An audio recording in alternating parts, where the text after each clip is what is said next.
around $20 billion each year. It adds that reaching a net zero target by 2060 could require around 40 million tons of green hydrogen, that is, a seven-fold increase over today. Therefore, the Indian government has started taking requisite policy measures to facilitate its easier adoption.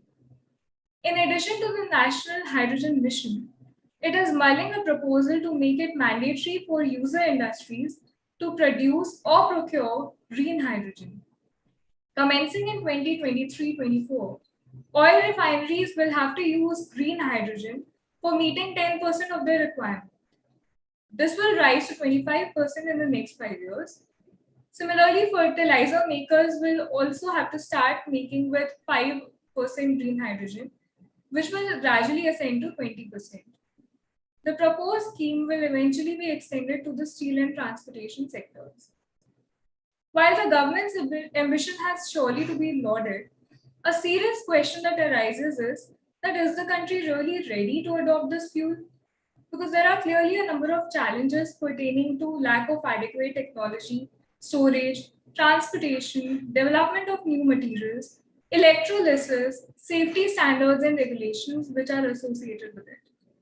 This webinar will delve into these challenges, what a shift to a hydrogen-based economy entails for Indian industry, and exciting business opportunities that the sector presents going forward. To commence this discussion, I would like to welcome Mr. Gopal Krishna Agarwal, National Spokesperson, Economic Affairs, BJP, our keynote speaker for the day, to share his thoughts on the government's vision of a hydrogen economy.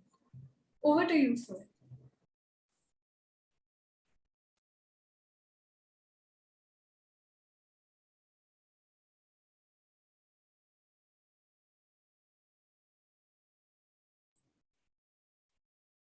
Over to you, Mr. Gopal. Thank you, Nikar. I would like to first extend my warm welcome and thanks to Trade Promotion Council of India for giving me this opportunity to think on this important subject and share my views, and also hear my co-panelists and other people who on this issue. As Nikharji has very rightly pointed out some of the very important aspects of whole discussion and what is the current scenario. I would also extend my greetings to Mr. Pedersen, my co-panelist, Mr. Umesh Sahdevji, Professor Shirish S. Garudji, and Virat Bahariji, and other people who have joined on this occasion. I would like to extend my Deepavali greetings to all the panelists and the audience who have come here on this important issue. As an initial remarks, lot has been in public domain and discussions. I will briefly put some of the views which I think are important in this whole discussion. One thing is Modi ji has taken upon itself to be a leader, global leadership in climate change challenges. That's very important because the top leadership of the country is committed to the challenge of renewable energy and green energy, environmental concerns. That shows that the willpower is there for achieving these goals. And because of this commitment and the leadership role that our Honorable Prime Minister has taken upon himself along with the country, we have seen over that after COP21, India has taken some bold steps in meeting emission norms. One important is that after Paris climate change commitments, emission, I was reading a report that emission has come down drastically by 28% from the level of 2005. And the target was by 30% by 2030. So we have almost on the verge of achieving that target. And another important milestone or target that the India has set up, which gives the importance to the whole initiative, is that India has set up a target of 80 to 85% of its electricity demand will be met from the renewable energy by 2050. So these are the important issues that shows that it's an important initiative and the government is taking strides into the right direction. The third important point that I would like to mention is India has set up the Global Solar Alliance with France. That is also an important initiative with its head office in India. That is also important for us to consider. And India is also committed to United Nations Sustainable Development Goals, incorporating all the 17 goals into the government policies, government action plans. All these things show that the climate is a strong concern for India and the government is taking steps onto these issues. The next thing that I would like to mention is about that currently the position of India with regard to renewable energy composition is we are largely based, more than 44% of our energy composition is based on coal, which is a fossil fuel and it's a climate hazard at point of time. Many hazards are there of this. Oil is another important component of more than 25%. And as Nikharji has said, and we all know that the oil prices are skyrocketing and how our import dependence on oil is hurting our economy, leading to inflation and many other challenges. Bioenergy at current point of time is 21%. CNG is 5.8%. Hydro energy, which India has a large potential and though there are certain concerns about large hydro project, but small hydro project can be an important initiative. That is also very low at present. Nuclear energy is negligible and solar energy is also quite low, less than 1%. So these shows that we have a lot of scope for renewable energy and it will be a big game changer for the whole energy sector. Another point I would like to mention is that India's per capita energy consumption at globally, which can be a big indicator of economic growth and well-being of the country, is 30% lower than the world average consumption. And that is likely to grow almost double this energy demand of India because of more industries coming up. India is becoming an attractive destination for setting up of manufacturing sectors globally. Recently, we have become the second most attractive destination for setting up manufacturing industries and displacing US.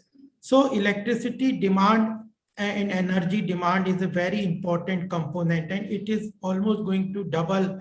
Energy demand is going to double by 2040 and electricity demand is going to triple. So these are important issues that gives us a big scope into the whole issue of this energy system. Next point I would like to mention is about the issue of what we have in the energy, renewable energy. India is the having fourth largest installed capacity on renewable energy. We have big scope for solar energy.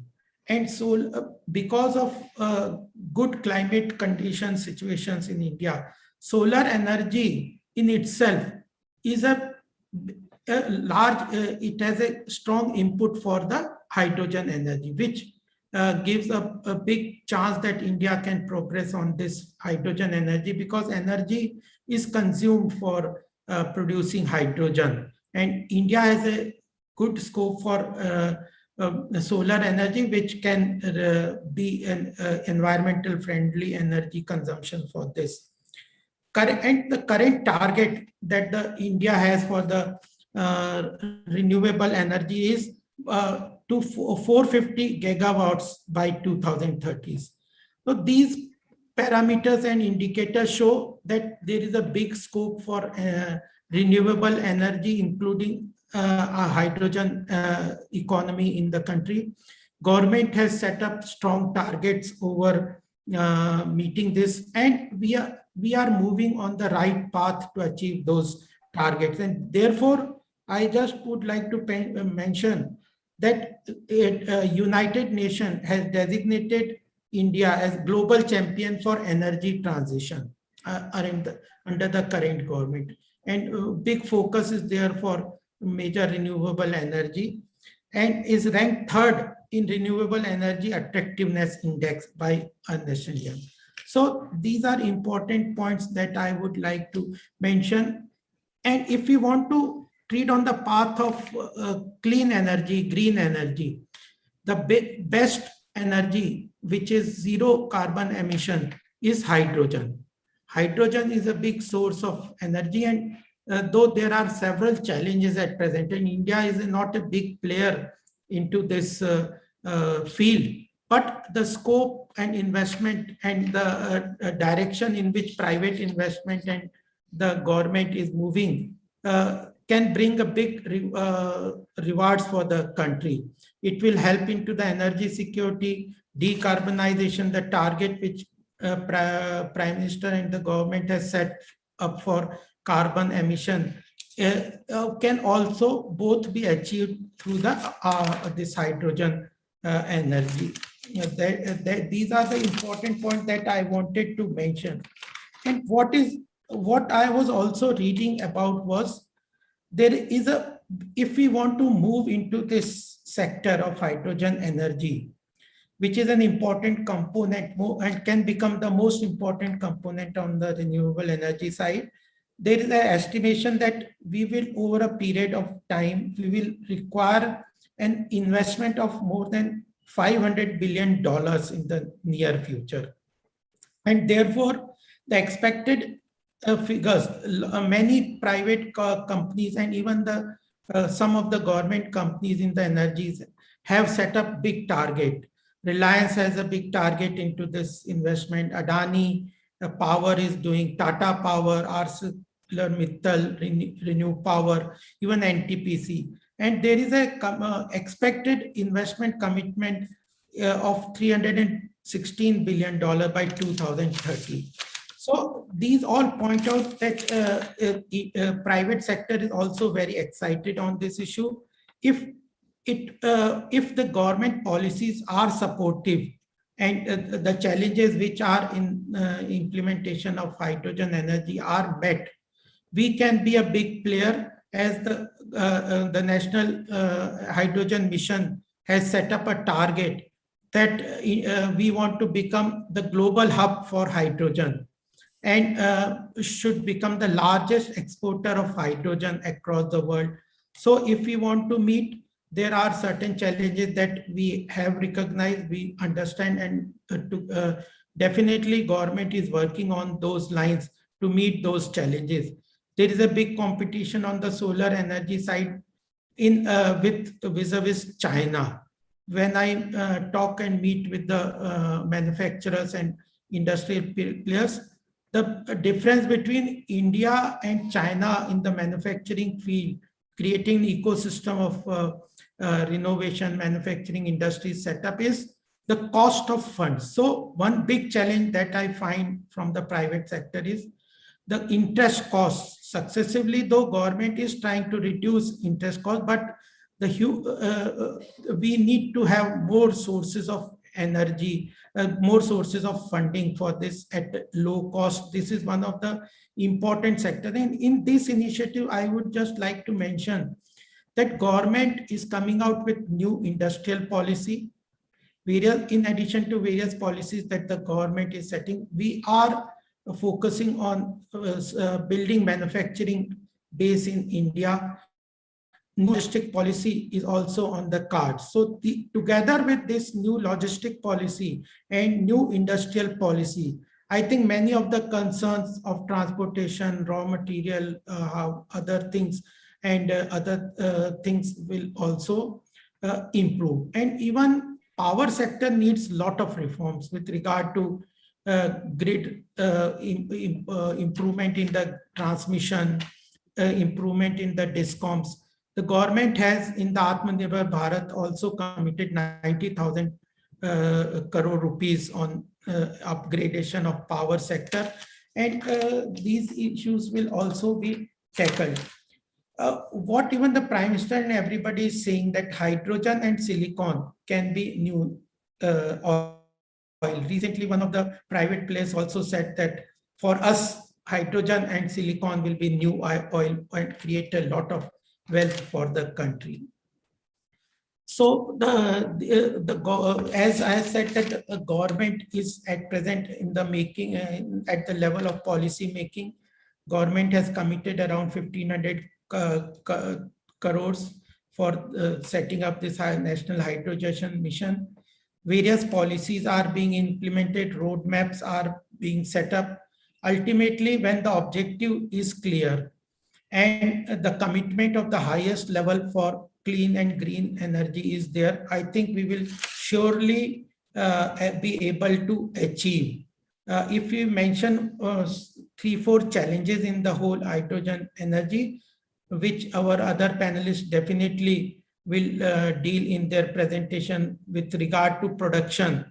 We have abundant resource of water for hydrogen and producing hydrogen, and solar energy is another input which we have abundance. So if we are able to bring in new technology, better technology on electrolyzers, etc., and innovation and research development takes place, and if we have integrated approach with regard to merger and acquisition and buying of technology, production challenges will be met. Similarly, storage challenges are there. I think from this discussion, I would also like to see whether in the new logistic policy, has government made any, because we are from the party side giving certain suggestions on the logistic policy, integrated logistic hubs and storage, warehousing, etc. So that forms a component. We can suggest from this panel discussion also that we have one clause on hydrogen storage also incorporated into the new logistic policy which the government is going to implement. If we have suggestions, definitely I'll put them to the Commerce Ministry. They are working on it and it will definitely help move ahead. Transportation is also a challenge for this hydrogen, which is also can be a part of the new logistic policy. Applications, etc. There are several applications. Everybody has no doubt that hydrogen is the thing of the future. As being part of the accounting profession and economic profession, I would also have been talking about if we on the side of project evaluation side, and I have been talking to Institute of Chartered Accountant that we should bring out certain means in the project evaluation and the balance sheet of the corporates about internalizing the cost of environment. At present, the cost is a big challenge for hydrogen technology, but if we internalize the environmental cost, that will help into the proper project evaluation at the government level, and also bring a better evaluation on the corporate sector's balance sheet. And so the recording of these environmental initiatives in the balance sheet and internalizing cost is another important issue where several research and development can take place, and finance accounting professions can take this initiative. So I think these are some of the important points that I wanted to bring to your notice in my initial remarks, and we will surely will be able to gain a lot from these discussions. And if there is a report which I am sure that this Trade Promotion Council of India will bring out, it can be sent to the ministries, and when a panel discussion or from these sources it goes, definitely I will also push with the government to implement this. But I think hydrogen economy, blue economy, green economy, gray economy, but hydrogen has an important part for the future of India. And if India, as the Prime Minister has been saying, that we want to become a 5 trillion economy very fast. And at the same time, if India as a country want to gain the position of economic power in the country, it has to find out new areas where it can catalyze economic growth. The same traditional old areas will not lead us to the global leadership domain. As we had achieved earlier in IT and information technology, global position, then automobile component industries. Now government is targeting on artificial intelligence. We have seen several unicorns, startup ecosystem is there. So similarly, hydrogen economy can be another important area, and surely it will be an important area for the growth propelling of the Indian economy. Thank you very much for giving me this opportunity and giving me an opportunity to listen to some such esteemed panelists and improve my understanding on the subject. Thank you very much.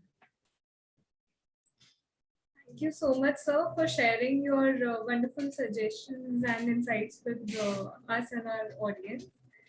I would now like to request Mr. Virat Bahari, Deputy Director, TPCI, to share his thoughts on the industrial applications and the promise that hydrogen offers industries. Right. Thank you, Nikhar, and thank you, Gopal Krishna sir, for your views. You have given indeed a wealth of insights in such a short time. It's a pleasure to be a part of this panel, which is having such an interesting topic that has implications not just for our trade balance, but also for the shared future of the planet. In fact, I totally agree with Gopal Krishna sir that, climate has to be, the climate impact has to be a critical part of your accounting going forward. And that is something which we would hope that more and more companies adopt going forward. So Nikhar, can you please open the presentation which I have so that we can start off?